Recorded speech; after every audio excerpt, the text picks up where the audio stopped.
మీరు చూడండి, హనుమ రామాయణంలో ఎక్కడ కనపడతారో, హనుమ గురించి ఎక్కడ ప్రస్తావన వస్తుందో అక్కడ మంగళం.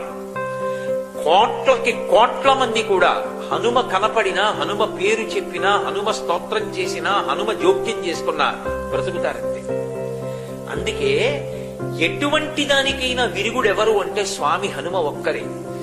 ఏళ్ళనాటి శనిలో జాతకం ఉందనుకోండి, సుందరకాండలో 48వ సర్గ పారాయణ చేస్తారు.